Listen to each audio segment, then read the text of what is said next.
Ruston Coyle didn't knock on the gate.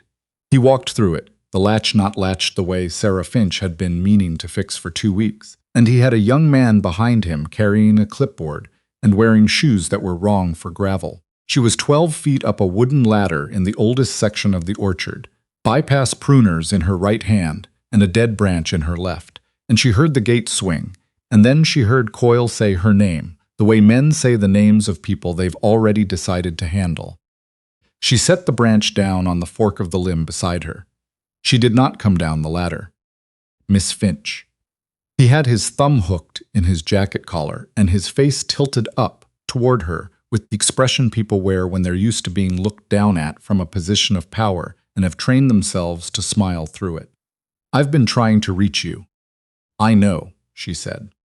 "We have some things worth discussing." He held up the folder. She recognized the logo on the tab, Coyle Land Solutions. She'd looked him up. She came down the ladder, not fast. She had 3 more trees to get to before the light went, and she wasn't ready to hand this afternoon over to anyone. Ruston Coyle was 51 years old, tan in the way that comes from standing in fields watching other people work, and he had the comfortable manner of a man who had purchased 23 properties in Wren County over the past decade, and had never once been told no in a way that stuck. He smiled at her when she reached the ground. "You've got a significant debt situation here," he said, "and I think I can help." She was 28 years old. She had $380 in her checking account. She had 47 apple trees that every person she'd spoken to in town called too old wrong variety, not worth the pruning.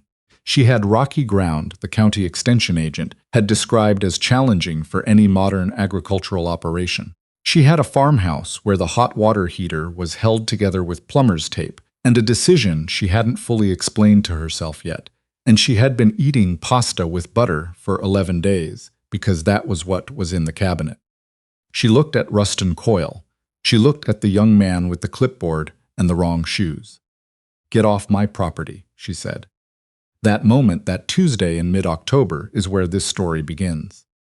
The letter from the estate attorney had arrived on a Thursday morning in late September.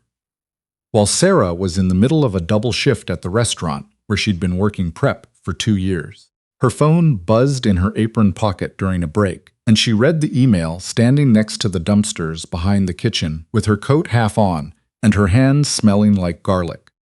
Her great-aunt Ida was dead. Ida Finch had been 81 years old and had lived alone on a 22-acre property in the hill country of Wren County for as long as Sera could remember. Sera had been there twice as a child, once with her father and once without him, after things went the way they sometimes go. She remembered the trees. Mostly, she remembered the smell of them in late summer, something under the surface of the air that was not quite sweetness and not quite cold, something older than both. The estate left her the property, the farmhouse, the outbuildings. 47 mature apple trees of a variety Ida had called the Finch Cross in her records, and according to the attorney's second page, $34,200 in outstanding mortgage debt with the local bank and a foreclosure proceeding already initiated. She drove out 4 days later before she'd made any decision. She borrowed her roommate's truck because her own car had a radiator problem she'd been ignoring for 6 months. She left at 5 in the morning. The property was at the end of a road that turned from asphalt to gravel to something close to suggestion before it reached the front gate. She walked the last quarter mile. The orchard was on the south-facing slope of a hill that was more rock than soil to look at, but the grass between the trees was thick and green in a way that surprised her, and the trees themselves were not the gnarled, dying things she'd prepared herself to see. They were old, the kind of old that has structure to it, the kind of old that means the roots go down far enough that drought and cold and neglect have each taken their best shot and failed. She walked into the oldest section without really deciding to. The trees there were larger, the bark rougher, the branches spreading wide and low in the way of things that have been growing without interference for a long time. One branch, the lowest one on the largest tree, hung at shoulder height. She put her hand on the bark. It was cold and dry, and she could feel the texture of it through the calluses on her palm from 2 years of prep work. She stood there. Then she called the attorney and said she'd take it. She gave notice at her apartment.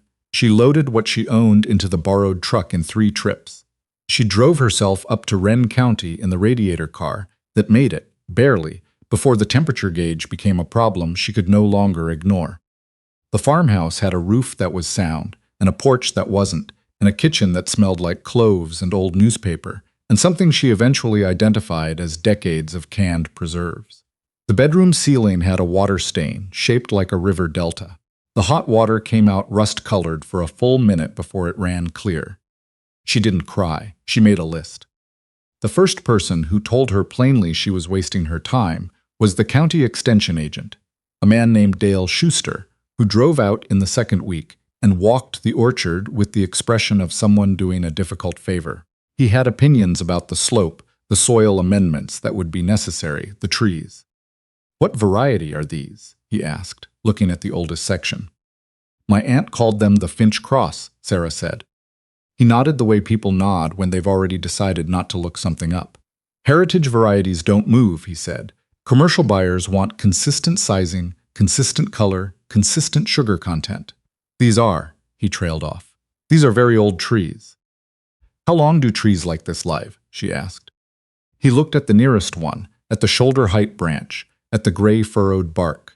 If someone kept up the pruning and the disease management, another 70, 80 years. She thanked him for coming and walked him to his truck. That same afternoon, she drove into town and went to Delacroix Farm Supply, which smelled like mineral oil and old wood and had hand-lettered signs about things that had been on sale since 1987. The man behind the counter was a big, gray-haired man named Boyd Marr, who had been running that counter for 21 years and made no particular effort to hide what he thought about anything. She asked about dormant oil spray for a mixed-age apple orchard with some evidence of fire blight. He asked where the orchard was. She told him. He sold her what she needed. When she was paying, he said, "That's Ida Finch's place." "It was," Sera said. "You family." Her great-niece. He put his hands flat on the counter. "Ida used to come in here every spring and every fall," he said. "Bought the same things you just bought, usually." A pause. "Nobody else in the county has apples like those." "Is that a good thing or a bad thing?" she asked. Boyd Maher looked at her for a moment. "Depends who you ask," he said. The neighbor appeared at the edge of her property line on a Saturday morning, without calling ahead, which she had started to understand was simply how people announced themselves out here. He was old, genuinely old, the kind of old that has a specific gravity to it. A man past 70, who moved carefully but without apology, carrying a paper bag from the gas station down the road. His name was Augusto Pellegrini, though he told her almost immediately that everyone called him Gus, and that he'd farmed 2 miles east for 43 years, and that Ida Finch had been his closest neighbor in every sense of the word. He stood at the fence and looked at the orchard for a long time without speaking. "You're going to keep them." It was not quite a question. "I'm keeping them," she said. He handed her the paper bag. It had a bottle of water and a gas station sandwich in it that had seen better days, but she ate it because she hadn't eaten since the night before. He told her about the land. He told her the rocky slope everyone dismissed as a liability drained cold air downhill in a frost event, protecting the blossoms, that the shallow soil stressed the trees in a way that concentrated flavor in the fruit rather than growing size, that Ida had understood this and worked with it for 30 years, not against it. "People see rocks," Gus said. He was still looking at the oldest section, the one she'd walked into first. "They don't see what grows between the rocks." He paused. "Your aunt saw it." She found Ida's notebooks on a Sunday afternoon 3 weeks in, when she was clearing out the back room of the farmhouse that had been serving as a combination storage area, pantry overflow, and what appeared to be a decades-long archive of agricultural publications. The notebooks were in a wooden crate under the workbench, wrapped in oilcloth. 17 of them, going back 26 years. She sat on the floor and read for 4 hours while the light moved. Ida had known exactly what she had. That was the thing Sera kept coming back to. The notebooks were precise, careful, the records of a woman who had spent decades paying attention in one specific direction. Grafting records, flavor profiles from each harvest, notes on which trees threw the highest sugar content, which held their acidity longest after picking, which showed the most vigor after a hard winter. Cross-references to historical variety documentation she'd requested from the State Extension Archive, a 3-page section, neatly dated, in which Ida had written out what she believed the Finch cross was and where it had come from, a chance cross discovered by her own grandmother in the 1940s on this same property, propagated quietly over 4 generations. Toward the back of the last notebook, Ida had written one sentence and underlined it twice. Find someone who understands what they're tasting. Sera sat with that. She went online that evening and found the State Heritage Orchard Preservation Registry. She read their documentation criteria. She found a contact form and filled it out carefully, attaching photographs, describing the trees, attaching the grafting lineage Ida had documented going back 3 generations. Then she went out and checked on the orchard in the dark. The response came 8 days later, from a woman named Catherine, who was the registry's lead pomologist. The language was measured and professional, but there were 2 sentences she read 4 times. The variety you've described does not appear in our current registry of living specimens. If your documentation supports the lineage your great-aunt recorded, this may represent the only surviving stand of this cross outside of historical record. Sera put the laptop down. She walked outside. She stood at the edge of the oldest section. The trees were dark shapes in the November afternoon. The low branch was still there, shoulder height, gray bark, cold. She put her hand on it again. "Okay," she said to no one. Same word she'd said that first morning. The bank letter arrived in the first week of November. 61 days. She'd known it was coming. She'd been watching the calendar the way you watch a door you know is going to open, not wanting to take your eyes off it when it does. She made a list, 2 columns, things she could control, things she couldn't. Under things she could control, finish the registry documentation, complete the winter pruning, find a market contact, have the trees assessed by an independent expert, keep the orchard in good condition through dormancy. Under things she couldn't, the bank, Ruston Coyle, what people in town thought of her. She looked at the second column for a long time, then she crossed it out entirely. She couldn't afford to manage worry about things she couldn't touch. She needed that energy for the other list. Catherine at the registry mentioned, carefully and without making promises, that there were buyers in the specialty cider market actively searching for heritage varieties with documented lineage. She gave Sera a name, Kenji Ohara. Sera wrote down what she planned to say before she called. 2 index cards, plain language, nothing reaching. She had learned by now that conversations she walked into, without preparation, had a way of going somewhere unintended, and this one she could not fumble. He answered on the 3rd ring. She introduced herself. She told him about the orchard, not everything, not with the urgency she felt, but in the way she'd learned from the registry correspondence, specific, documented, precise. She told him the trees were in full dormancy, but the grafting records went back to founding stock from 1947. She told him the land had held through a dry September in a way the commercial orchards in the valley hadn't. Silence on his end. "How many mature trees?" he asked. 47. The oldest ones are probably 80 years. Another pause. "I'm going to be in the region in 3 weeks," he said. "Would you be willing to have me out?" She looked at her index cards. At the bottom of the second one, underlined, "Do not sound desperate." "I can make time," she said. She hung up and sat at the kitchen table and let out a breath that felt like it had been stored for several weeks. Outside, the first real snow of the season was starting. Light, the kind that doesn't stick yet. The orchard was barely visible through the window, just the shapes of the trees, dark against the going white ground. She got up, pulled on her coat, and went out to check on them in the snow. The 3 weeks before Kenji arrived were the most concentrated work of Sera's life, and she had not been a person who avoided hard work. She built a documentation binder from Ida's notebooks and her own records. She walked every tree and photographed every trunk, every major limb, every graft union. She fixed the porch. She fixed the gate latch Ruston Coyle had walked through without permission. Coyle had sent 2 more emails and left 1 voicemail. She had not responded, but Gus mentioned, on his 3rd visit, that Ruston had been asking about the property at the county recorder's office.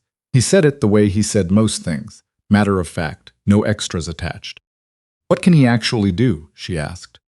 Gus considered this. "He has a seat on the County Agricultural Advisory Board," he said. "If someone raised a concern about orchard management practices, runoff, chemical use, anything he could frame as a county issue, he could push for a formal inspection. In 60 days, an inspection process could eat your timeline." She thought about that. "The orchard's clean," she said. "Ida ran it clean for 30 years. "I know that," Gus said, "but proving it in a formal review takes documentation." She was already nodding. "Then I need to be ahead of it." The morning Kenji arrived, she burned her toast. She'd been going over her notes while the toaster ran, and she smelled it before she registered what it was, and by then there was nothing to save. She threw it in the sink, drank her coffee standing at the window, and went out to walk the orchard an hour early, because that was what she did when she was thinking through something she hadn't finished thinking through yet. He was punctual. A blue SUV with a roof rack, cleaner than anything that usually came up her road.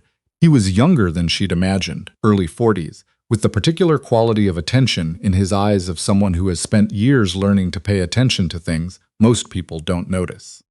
He shook her hand at the gate.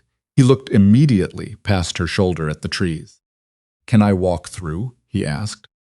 "Please," she said. He walked the whole orchard before he said anything. That took 40 minutes. She stayed nearby but gave him room. She'd learned by now that silence during someone else's work was more respectful than filling it. He touched bark. He looked at limb structure. He photographed things she'd already photographed, and some things she hadn't thought to. In the oldest section, he stopped for a long time in front of the tree with the low branch, the one she'd touched that first morning. "How old is this one?" he asked. "Ida's records say the graft stock was planted in 1951, Sera said, but she believed the rootstock predates that." He crouched and looked at the base of the trunk, stood back up. "Can I see the notebooks?" She showed him the notebooks first because she'd decided that was the right order. She set them on the workbench in the barn in chronological sequence, stepped back, and let him go through them at his own pace. He read slowly, the way someone reads when the information matters. He turned pages back. He held one notebook sideways to read a marginal note Ida had written in pencil.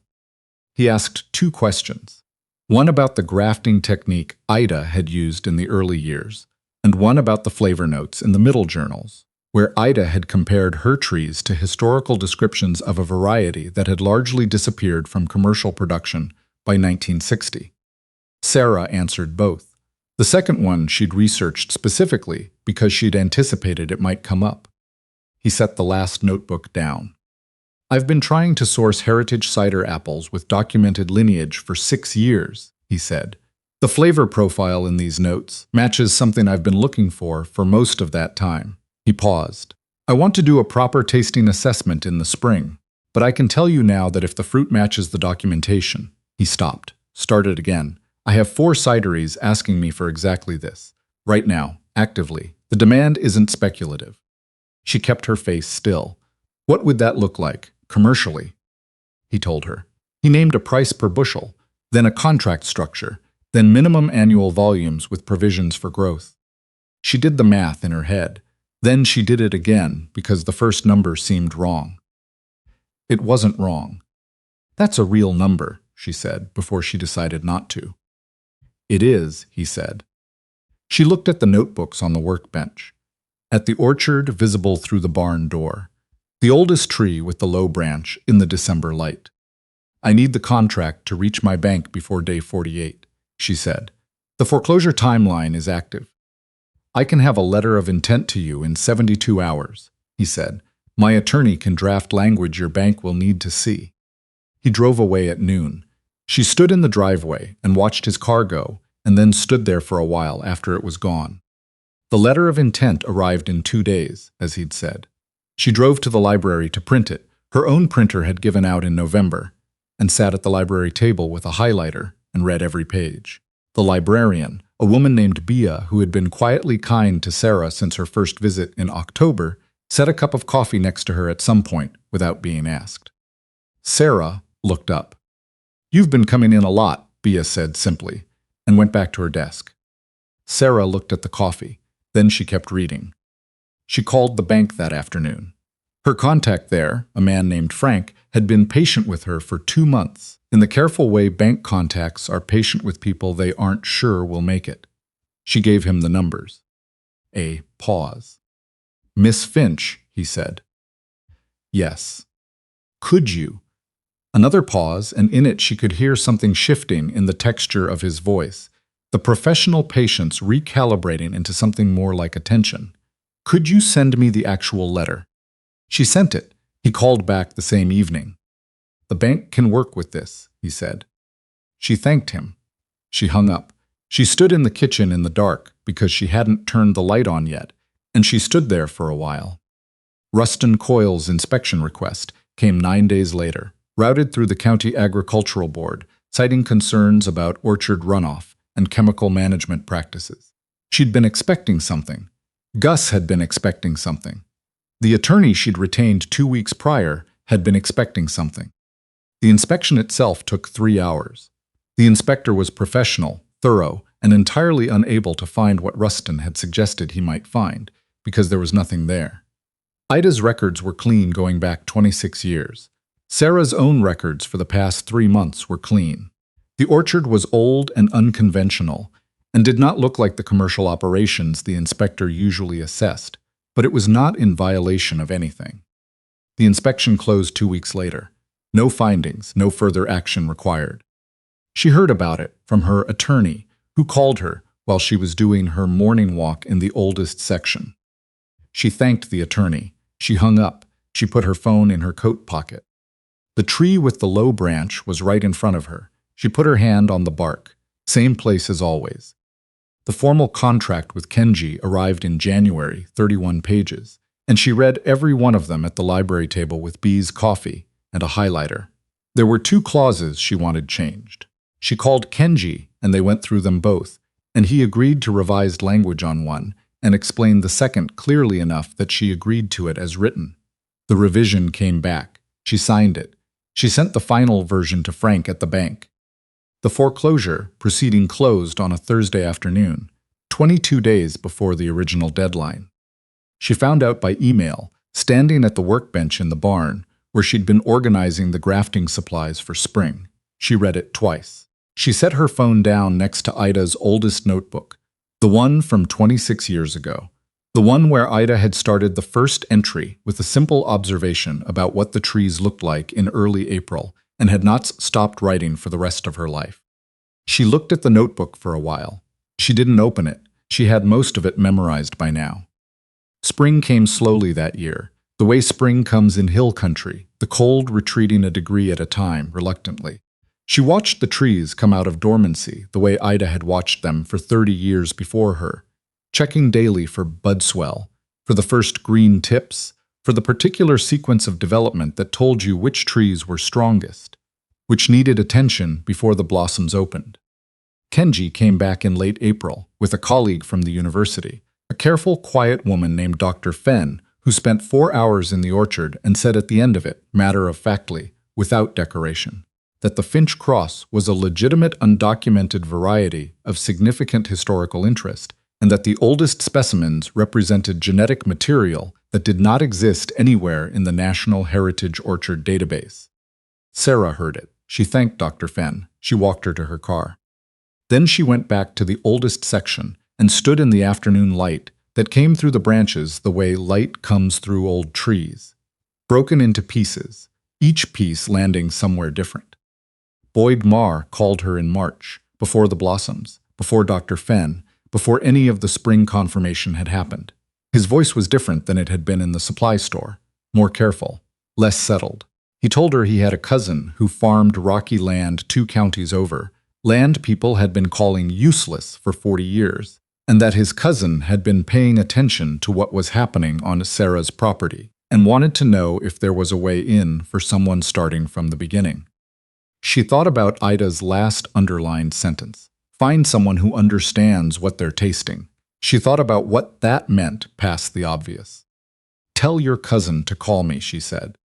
The first delivery of fruit went out in October, 11 months after she'd come down the ladder to face Ruston Coyle in her driveway. She was up at 4 in the morning the day it happened. Not from anxiety. She knew the trees, she knew the harvest. She'd been watching these particular fruits since April, but because she had learned that the space between a plan and its execution always contained at least one thing she hadn't anticipated, and she preferred to find it before sunrise.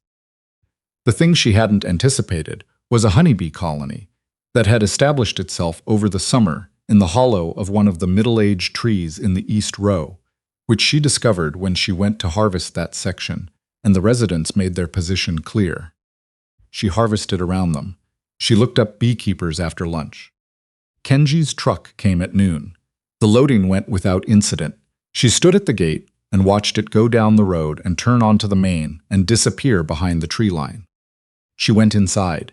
She made coffee. She sat at the table with Ida's first notebook open in front of her, to the page where Ida had written about the way the trees looked in early April, the blossoms not yet open, the branches still holding on to the end of what they'd been through winter. She had not cried once since she'd moved here. She had come close twice, the night she'd found the notebooks in the oilcloth crate, and the morning she'd first read what Catherine at the registry had written about the trees. Both times there had been something else to do, and she'd done it. She didn't cry now either. She closed the notebook. She opened her own, the newest one, the 6th she'd filled since October, to a clean page. She had things to write.